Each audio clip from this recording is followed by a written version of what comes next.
8000 soldats posent leurs fusils pour des charrues et se dirigent vers les terres agricoles du Burkina Faso, signe d'un tournant historique. Le geste audacieux, d'abord perçu comme un acte de désespoir, redéfinit la discipline militaire et l'autonomie alimentaire du pays, surprenant alliés et rivaux.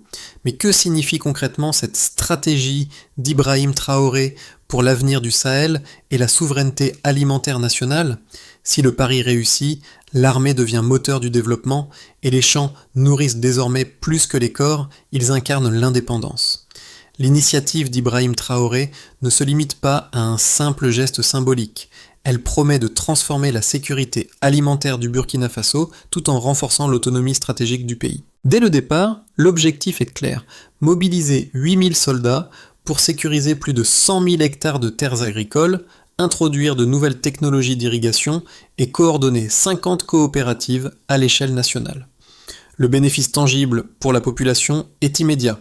Réduction de l'inflation alimentaire, stabilisation des prix de base comme le riz et le maïs, et diminution de la dépendance à l'aide internationale.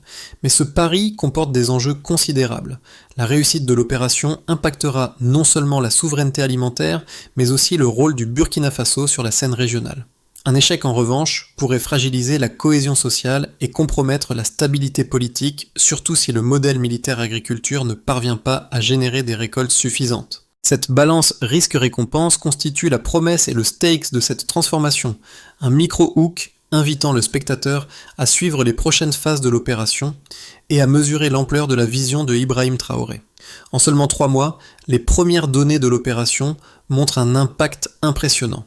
La production alimentaire nationale a augmenté de 23%, un chiffre inédit dans un pays habitué aux pénuries. Les zones irriguées ont été sécurisées sur plus de 100 000 hectares et environ 18% du carburant militaire a été réaffecté aux tracteurs et systèmes d'irrigation.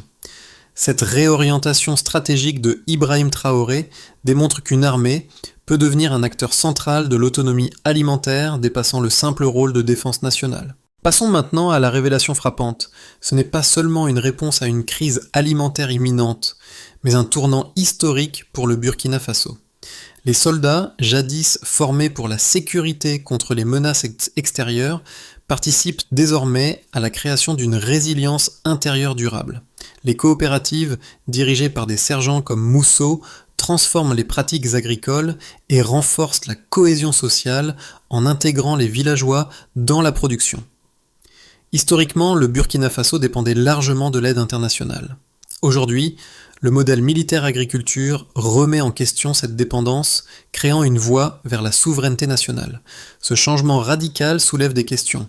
Comment un pays peut-il passer d'un système dépendant de l'aide à l'autosuffisance en si peu de temps ? Quels impacts ce modèle aura-t-il sur la géopolitique régionale et sur les relations avec les pays voisins comme le Mali et le Niger ? La scène se déroule sous la supervision d'Ibrahim Traoré, qui combine discipline militaire et innovation agricole. L'opération a déjà introduit de nouvelles technologies, drones pour l'analyse de l'humidité, systèmes d'irrigation modernes et techniques de culture optimisées. Le contraste entre la formation militaire traditionnelle et les tâches agricoles crée un récit puissant, révélant que chaque action a un double objectif, nourrir la population et consolider l'indépendance stratégique.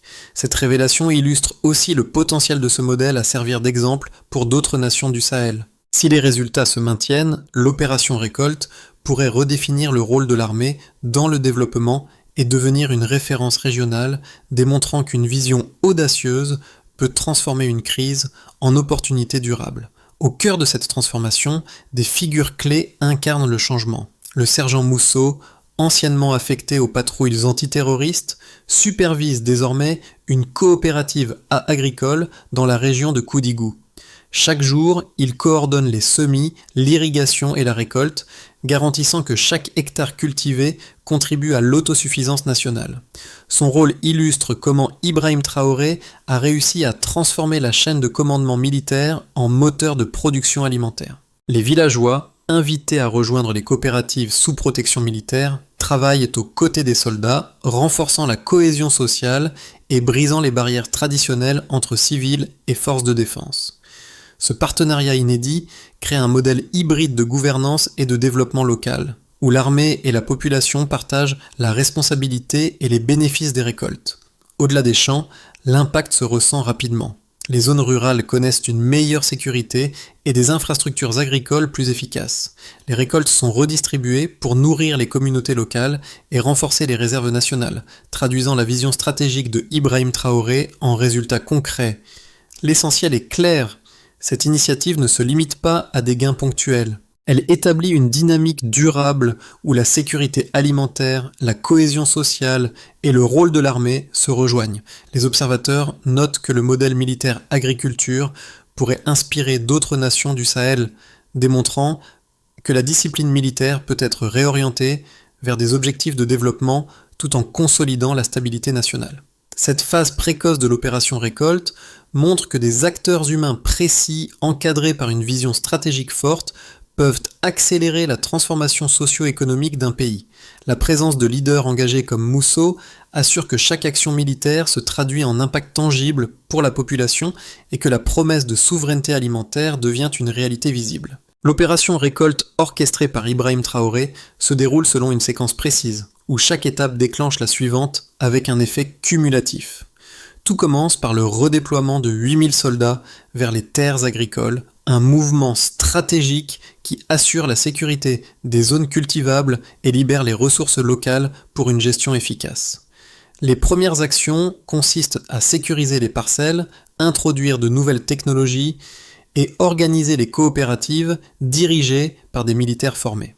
Le déclencheur de cette transformation est la mobilisation des ressources logistiques militaires. Tracteurs, systèmes d'irrigation et drones d'analyse du sol sont réaffectés, optimisant les conditions de culture et accélérant les rendements. Cette approche méthodique permet d'augmenter la superficie cultivée rapidement, transformant des terres auparavant sous-utilisées en pôles de production. Chaque hectare sécurisé et travaillé par les soldats et les villageois génère un impact mesurable sur l'offre alimentaire nationale. À mesure que le programme avance, le processus s'intensifie, les récoltes commencent à circuler entre les provinces rurales et la capitale, réduisant la dépendance à l'aide internationale et stabilisant les prix des denrées de base. Les coopératives, dirigées par des sergents comme Mousso, assurent une distribution équitable et une coordination précise des activités agricoles, garantissant que chaque ressource humaine et matérielle est optimisée. Le point culminant de cette séquence est la consolidation de l'autonomie alimentaire. Les premières données montrent une hausse de 23% de la production nationale, l'augmentation des zones irriguées et la réallocation partielle du carburant militaire vers les machines agricoles. Ces chiffres illustrent comment la discipline et la logistique militaire peuvent se traduire en gains économiques tangibles. Les répercussions de cette transformation dépassent le domaine agricole. Les villageois travaillent aux côtés des soldats, renforçant la cohésion sociale et la confiance dans les institutions. Le partenariat inédit entre l'armée et les civils génère un modèle de gouvernance locale où la sécurité, la production et la solidarité sont interconnectées. Enfin, le bilan préliminaire montre que cette chaîne d'événements transforme une réponse à la crise alimentaire en un modèle stratégique durable. Chaque action est planifiée et exécutée pour maximiser l'impact, tout en consolidant la souveraineté nationale et en projetant l'influence du Burkina Faso au-delà de ses frontières. La vision d'Ibrahim Traoré, en orchestrant cette progression étape par étape, démontre que les crises peuvent devenir des opportunités pour réinventer la structure socio-économique d'un pays et que la discipline militaire peut servir d'outil de développement durable. Les chiffres parlent d'eux-mêmes et illustrent l'ampleur de la stratégie d'Ibrahim Traoré. En moins de 3 mois, la production alimentaire du Burkina Faso a augmenté de 23%, une donnée significative dans un pays souvent frappé par des pénuries. Cette croissance n'est pas symbolique. Elle se reflète dans les récoltes céréalières officielles et la baisse du prix du riz importé, qui diminue pour la première fois depuis 3 ans. Chaque pourcentage représente une étape vers l'autosuffisance alimentaire et renforce la souveraineté nationale. La sécurisation de plus de 100 000 hectares de terres agricoles constitue un deuxième indicateur clé. Les soldats, déployés sous la supervision de coopératives locales, ont transformé des terrains sous-exploités en zones productives, introduisant des systèmes d'irrigation innovants et des techniques agricoles modernes. Chaque hectare cultivé contribue à la stabilité alimentaire et à la résilience économique des communautés rurales, réduisant la dépendance aux importations et à l'aide internationale. Un troisième chiffre pertinent concerne l'allocation du carburant militaire. Environ 18% de l'énergie auparavant consacrée aux équipements de défense a été redirigée vers les tracteurs et systèmes d'irrigation. Cette réaffectation démontre la capacité de l'armée à adapter ses ressources pour soutenir la production alimentaire. Chaque litre réutilisé maximise l'efficacité logistique et transforme la force militaire en moteur de développement durable. Ces mesures quantitatives sont accompagnées d'explications concrètes. La hausse de 23% de la production implique non seulement plus de nourriture disponible pour la population, mais également une stabilisation des marchés locaux et une réduction de l'inflation alimentaire. La sécurisation des 100 000 hectares assure que la production peut se maintenir malgré les défis climatiques et sécuritaires, tandis que l'allocation du carburant garantit la continuité des opérations agricoles sans compromettre les missions de défense. L'ensemble de ces indicateurs offre une vue d'ensemble claire.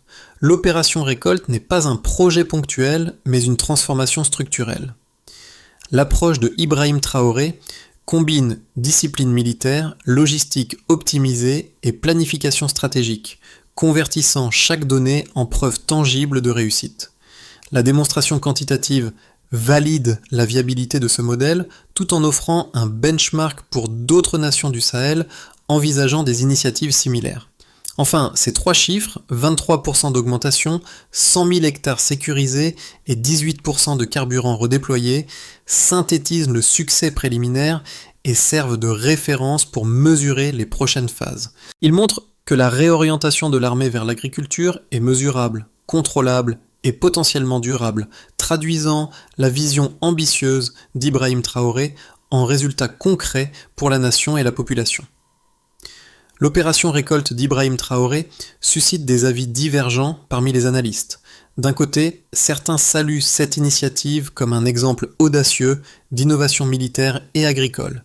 Ils soulignent que la réaffectation de 8000 soldats vers les terres cultivables, combinée à l'introduction de technologies modernes et à la création de coopératives, a permis d'augmenter la production alimentaire de 23% et de sécuriser plus de 100 000 hectares. Selon cette vision, l'approche militaire apporte rigueur, discipline et efficacité logistique, des qualités indispensables pour garantir la continuité et la résilience des récoltes, surtout dans une région vulnérable aux sécheresses et crises alimentaires.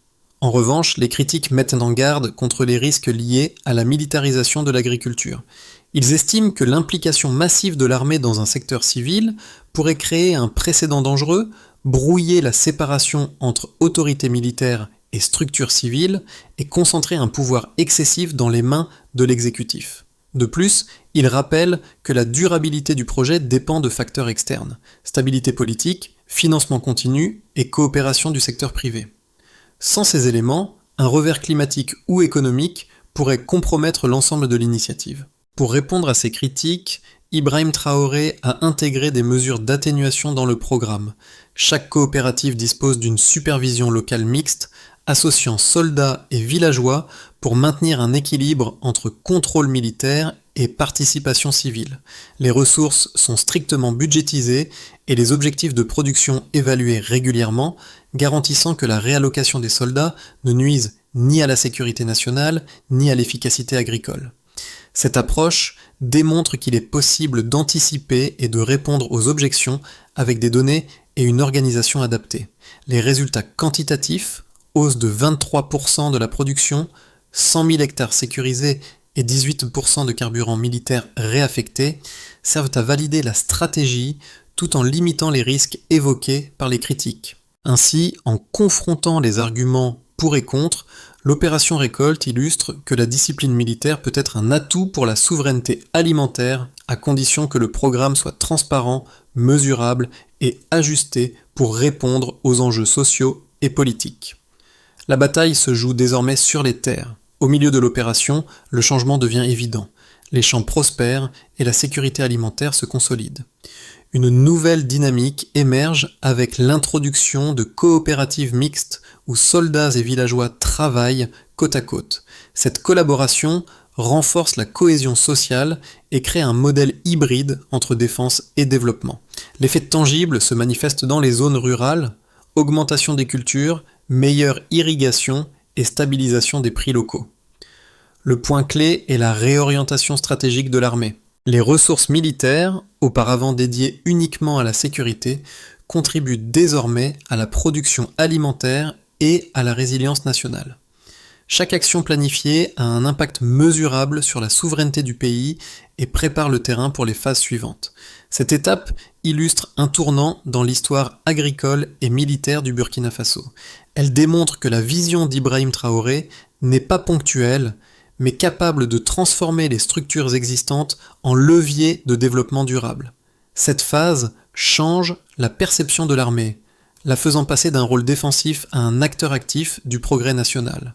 L'opération récolte orchestrée par Ibrahim Traoré a généré des conséquences concrètes et mesurables pour 4 groupes principaux: les nations voisines, le secteur privé local, la population rurale et les collectivités urbaines. Pour les nations voisines, le Burkina Faso devient un modèle observé de près.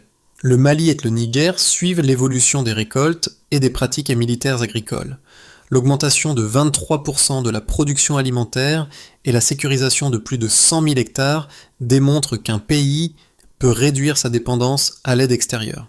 Cette réussite pourrait influencer les politiques régionales et créer un précédent stratégique pour la souveraineté alimentaire au Sahel.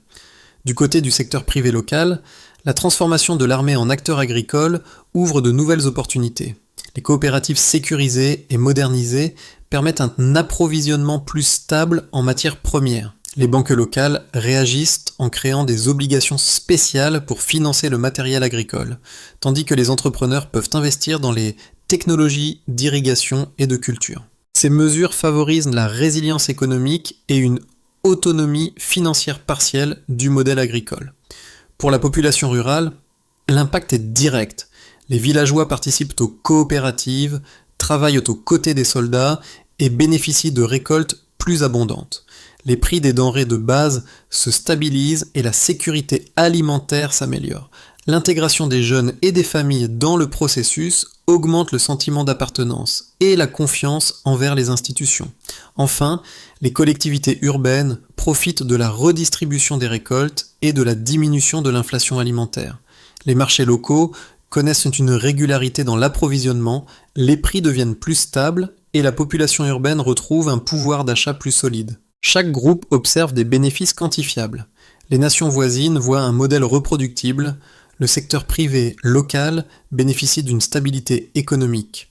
La population rurale expérimente l'amélioration de ses conditions de vie et les collectivités urbaines accèdent à une alimentation plus stable. Ces 4 perspectives démontrent que la vision stratégique d'Ibrahim Traoré produit des effets tangibles, consolidant à la fois la souveraineté alimentaire, la cohésion sociale et la stabilité économique. Ainsi, les données et observations confirment que l'opération récolte dépasse la simple intervention militaire. Elle crée un écosystème intégré où la discipline, la logistique et la collaboration civilo-militaire génèrent des résultats mesurables pour l'ensemble de la société. L'initiative devient ainsi un exemple concret de transformation structurelle, capable d'inspirer d'autres nations et de redéfinir le rôle de l'armée dans le développement durable. Dans les 6 à 12 prochains mois, 3 scénarios se dessinent pour l'opération récolte, pilotée par Ibrahim Traoré.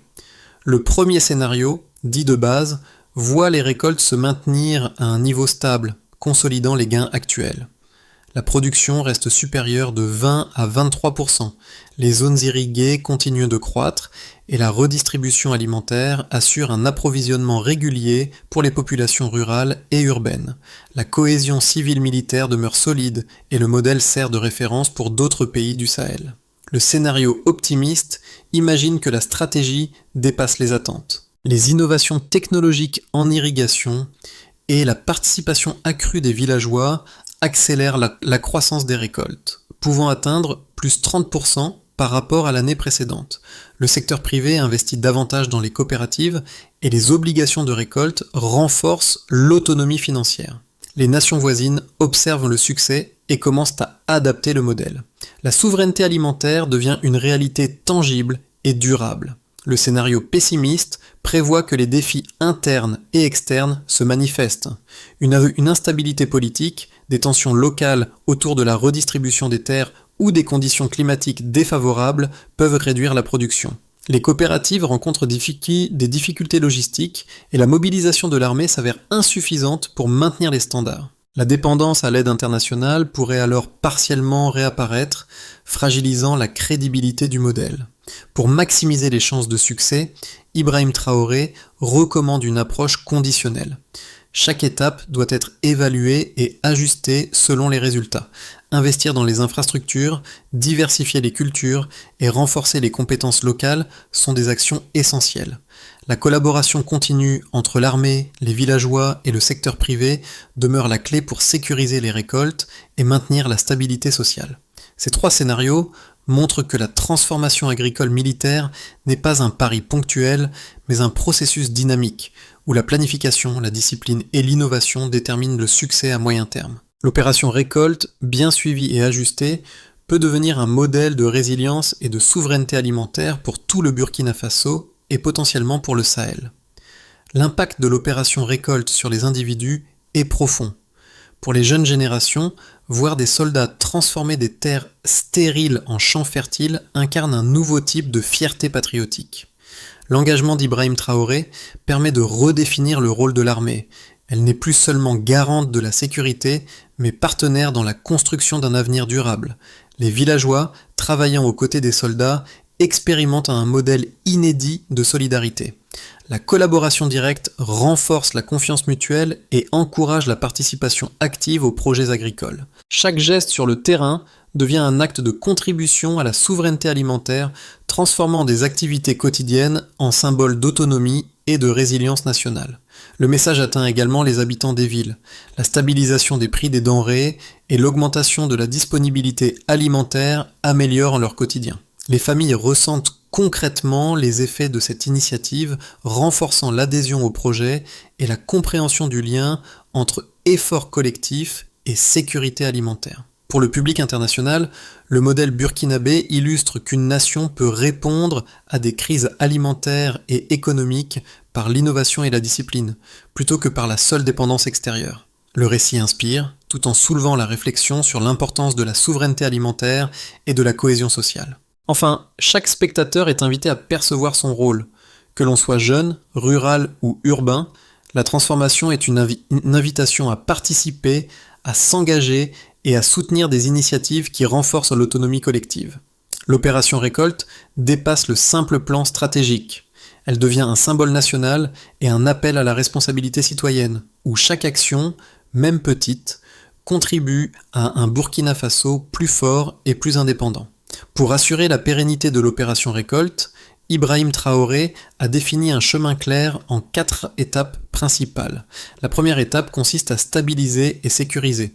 Les premières semaines visent à maintenir la sécurité des zones agricoles et à assurer la cohésion entre soldats et villageois. Chaque coopérative est supervisée conjointement par l'armée et des leaders locaux pour garantir une répartition équitable des responsabilités et des récoltes. La deuxième étape renforce les infrastructures. L'introduction de systèmes d'irrigation modernes et l'usage de drones pour analyser l'humidité du sol permettent d'optimiser la production. La formation continue des agriculteurs et des soldats en techniques agricoles avancées assure l'efficacité et la durabilité des cultures. La troisième étape diversifie et développe. Diversification des cultures pour réduire les risques liés à la monoculture, développement de cultures de rente et mise en place de réseaux de distribution efficaces. L'objectif est de sécuriser l'alimentation tout en créant des opportunités économiques locales. La quatrième étape consolide les partenariats et le financement. Collaboration avec le secteur privé et les organisations internationales pour garantir les financements nécessaires et la mise à disposition des équipements agricoles. Les obligations de récolte et les coopératives permettent de générer une haute autonomie financière partielle et de soutenir la croissance continue. Chaque étape est mesurable. Hectares cultivés, rendement par parcelle, nombre de coopératives actives et allocation des ressources. Ce suivi rigoureux permet d'ajuster rapidement les actions en fonction des résultats et des imprévus. Ainsi, le chemin proposé par Ibrahim Traoré combine planification stratégique, mobilisation humaine et innovation technologique. Il transforme l'armée en un acteur du développement durable tout en consolidant la souveraineté alimentaire et la stabilité sociale. Ce cadre clair garantit que chaque action est orientée vers un objectif mesurable, durable et bénéfique pour l'ensemble du Burkina Faso. Le sergent Mousso, évoqué précédemment, reste le symbole vivant de cette transformation. Autrefois chargé de patrouilles antiterroristes, il incarne aujourd'hui la fierté et la discipline réorientées vers l'agriculture. Chaque matin, supervisant les semis et l'irrigation, il rappelle que la sécurité d'un pays peut aussi se construire par la terre cultivée et non seulement par les armes. Cette continuité humaine crée un lien émotionnel puissant. Les soldats et villageois, travaillant côte à côte, partagent un objectif commun, nourrir la nation et renforcer la souveraineté alimentaire. Cette continuité souligne que les efforts initiés par Ibrahim Traoré ne sont pas abstraits. Ils touchent des vies réelles et transforment le quotidien des communautés rurales. Le changement d'attitude vis-à-vis de l'armée inspire aussi les jeunes générations. Ils voient dans ce modèle une alternative concrète à la dépendance extérieure où engagement, travail collectif et innovation deviennent des valeurs partagées. La transformation agricole militaire devient un récit émotionnel de résilience et de fierté nationale. Enfin, cette connexion humaine et symbolique rappelle que chaque action, chaque récolte et chaque hectare cultivé porte un message. La souveraineté alimentaire est possible lorsque leadership, discipline et collaboration se rejoignent.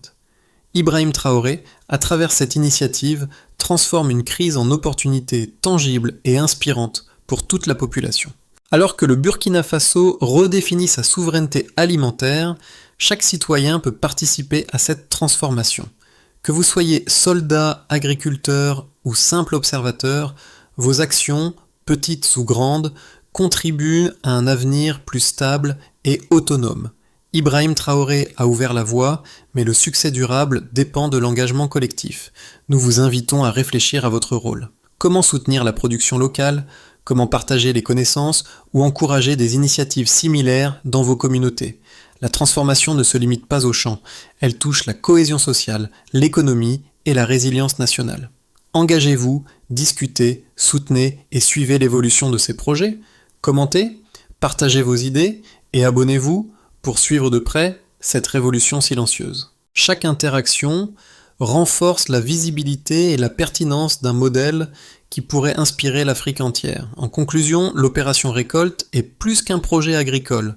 C'est une invitation à la participation citoyenne, un appel à la solidarité et à la réflexion sur ce que signifie réellement l'indépendance et la dignité collective. Le futur du Burkina Faso peut être construit avec des graines et des actions concrètes, plutôt qu'uniquement avec des armes.